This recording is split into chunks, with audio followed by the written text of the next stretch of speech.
오늘 하나님의 말씀 누가복음 12장 54절로 56절입니다. 누가복음 12장 54절로 56절 말씀 제가 읽습니다. 또 무리에게 이르시되 너희가 구름이 서쪽에서 이는 것을 보면 곧 말하기를 소나기가 오리라 하나니 과연 그러하고 남풍이 부는 것을 보면 말하기를 심히 더우리라 하나니 과연 그러하니라.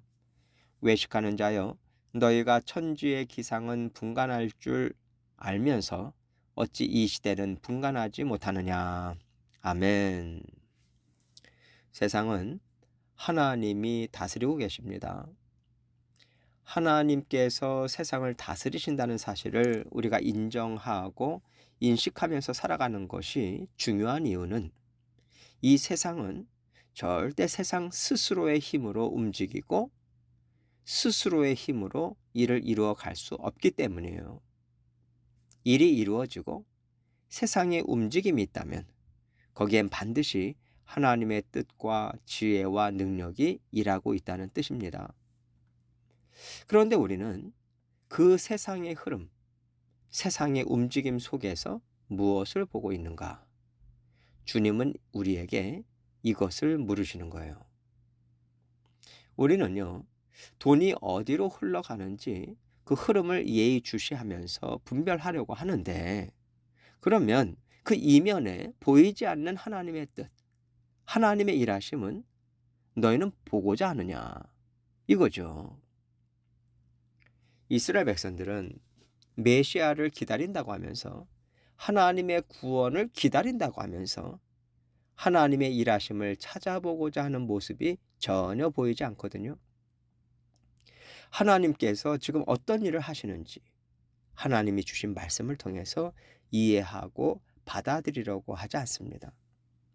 그러나 하나님께서는 하나님의 일하심을 말씀을 통해서 증거해 주시거든요. 그렇기 때문에 예수님 또한 하나님이 말씀하신 그대로 이루셨습니다. 그래서 말씀을 찾지 않고 말씀을 귀하게 여기지 않는 사람은 하나님의 일하심을 이 세상에서 삶 가운데 분별하지 못할 거예요.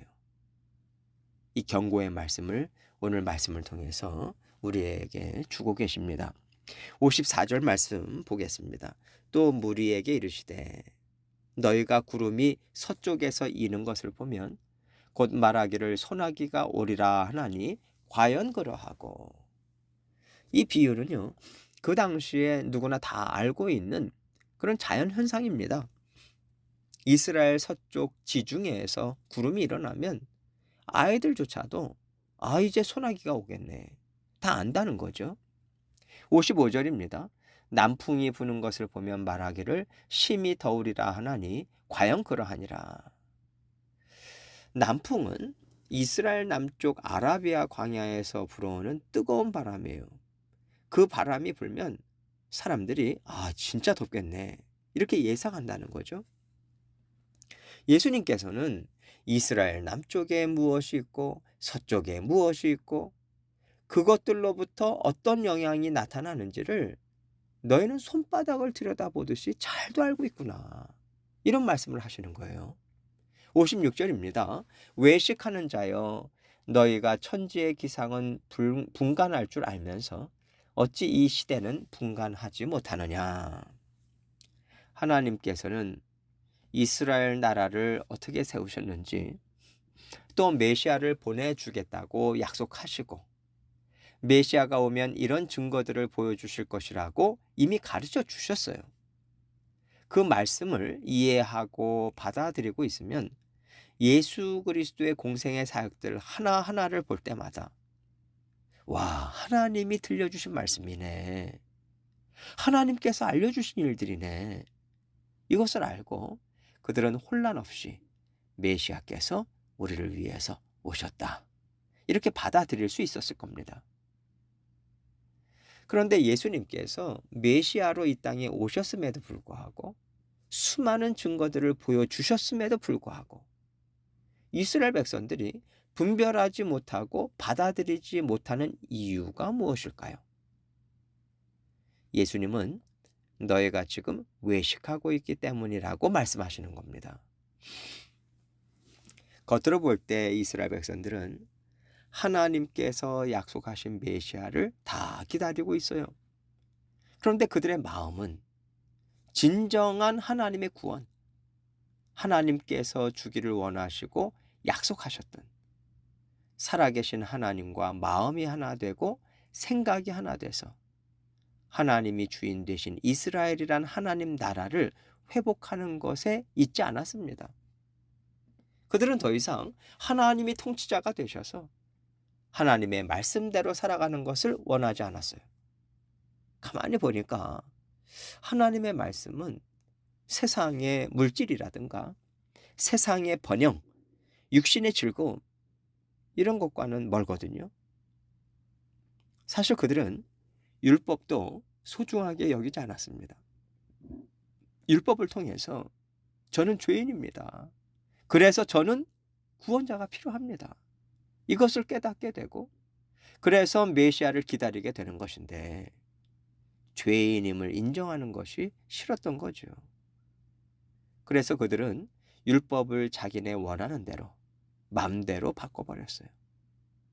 죄인임을 깨닫는 것이 아니라 오히려 율법을 잘 지키니까 난 의인이야. 나는 선택받은 백성이야. 이렇게 율법을 육신의 만족과 자기 자아를 옳게 여기는 통로로 바꿔버렸단 말입니다. 이렇게 율법을 잘못 받아들이고 사는 사람들이 어떤 구원자를 기다리겠어요? 내 육신의 삶을 바꿔줄 구원자죠. 내가 살고 있는 이 세상, 이 시대를 뒤집어 엎을 만한 세상의 힘과 권력을 가진 메시아를 기다릴 수밖에 없는 거예요. 그런데 겉으로는 나는 진정한 구원자를 기다리고 있다라고 말하고 행동하면서 살고 있으니 예수님께서는 이것이 회칠한 무덤이고 외식하는 자가 아니겠냐 이 말씀하시는 겁니다. 그래서 예수님께서는 외식하는 자들아 너희가 언제 비가 올지 언제 날씨가 더워질지는 잘 알고 분간하면서 어째서 이 시대는 분간하지 못하느냐 말씀하세요. 이 시대가 언제입니까? 메시아이신 예수님이 오신 이때죠. 하나님 나라가 이 땅에 임한 때입니다. 세상의 눈으로 봤을 때는요. 작은 이스라엘 나라에 있던 변화에 불과한 것 같지만 영적인 눈으로 봤을 때는요. 세상이 뒤집어지는 엄청난 일인 거잖아요. 이스라엘 백성들이라면 하나님의 말씀을 알고 있는 사람들이라면 우주적으로 세상이 뒤집어지는 일이 일어났다는 것을 알아야 되는 겁니다. 그러나 그들은 영적인 눈으로 분별하지 못했어요. 오직 그들의 관심은 이 세상의 기류에만 세상살이에만 관심이 있었기 때문에 그들은 하나님의 뜻을 기쁨으로 받아들이지 못했던 거죠. 이 말씀이 우리에게 주시는 교훈이 무엇일까요? 하나님께서 우리 인생에도 이와 같은 일들을 주시지 않습니까? 때로는요, 무거운 구름이 몰려오는 것을 우리가 봐요. 아, 어려워지겠구나. 이 문제를 어떻게 감당해야 될까? 이런 일들이 우리 인생에 보입니다. 분별할 수 있어요. 앞으로 메마른 삶이 예상이 될 때 우리는 그것을 어떻게 해결할 것인가? 물론 우리가 준비하고 또 문제 해결을 위해서 애써야 됩니다. 그러나 이게 중심이 아니라 그 일을 이루시는 하나님의 뜻, 하나님의 일하심이 있다는 것을 우리는 인식해야 돼요. 나의 구원이 어디서 올까? 내가 이 문제를 감당할 만한 힘과 지혜가 어디서 올까? 나의 구원자는 하나님이시다. 이 일의 주인은 하나님이시다. 이것을 분별할 때 우리가 세상의 것으로만 그 문제를 인식하고 바라보지 않습니다. 이 일에는 하나님께서 나에게 주시는 영적인 은혜요, 복이요, 능력이 있다. 이것을 붙잡고 여기에 초점을 맞춰서 이 일을 하나님을 의지하면서 감당하고자 애쓰는 거죠. 그럴 때 같은 문제라고 하더라도 세상 사람들과 하나님을 인식하고 살아가는 사람들이 문제에 대응하고 해결하고자 하는 모습이 분명히 서로 다를 거예요. 믿음의 자녀들은요, 하나님께서 허락하신 일은 절대로 우리를 망하게 하거나 내가 미워서 주시는 것이 아니다. 나를 죽기까지 사랑하시는 하나님의 심정이 담겨 있다. 이 하나님의 정신과 마음을 먼저 붙잡습니다. 그럴 때 우리가 하나님의 말씀을 제대로 이해할 수 있어요. 하나님의 정신과 마음을 제대로 알고 있을 때 하나님의 말씀이 지금 나에게 하시는 하나님의 일을 제대로 볼 수 있게 하고요. 이해할 수 있게 합니다. 우리는 그 일을 감당할 수 있는 마음을 그 말씀으로부터 얻을 수 있어요. 말씀이 힘이 되고 말씀이 지혜가 되고 말씀이 능력이 돼서 사방에 우겨쌈을 당하는 듯한 상황에서도 우리는 하나님과 함께 넉넉히 그 시간을 살아낼 수 있어요. 이겨낼 수 있습니다. 하나님께서는 우리에게 이런 복된 삶을 주기를 원하시는 거예요. 이것이 세상을 이기는 삶 아니겠습니까? 그런데 하나님의 마음, 하나님의 정신에 관심이 없고 우리가 이렇게 하면 하나님은 복 주신다고 그랬어. 하나님은 복 주시는 분이래. 하나님은 자녀들을 머리가 되게 하시는 분이래.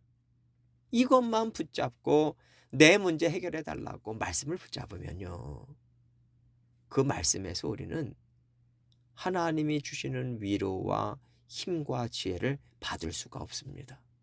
전혀 결이 다르잖아요. 이런 경우는 말씀을 계속 읽고 듣고 열심히 배워도 그 마음에는 하나님의 말씀이 주는 힘이나 지혜가 없습니다. 내 마음에 육신의 욕망이, 내 자아가 이미 왕노릇하고 있으니까요. 그래서 지금 예수님께서 주신 이 비유의 말씀이 우리에게는 생명줄과 같은 겁니다. 내가 하나님을 정말 알고 있는가? 내가 하나님의 심정을 진심이라고 믿고 하나님의 말씀을 읽고 읽는가? 이게 그렇게 중요합니다.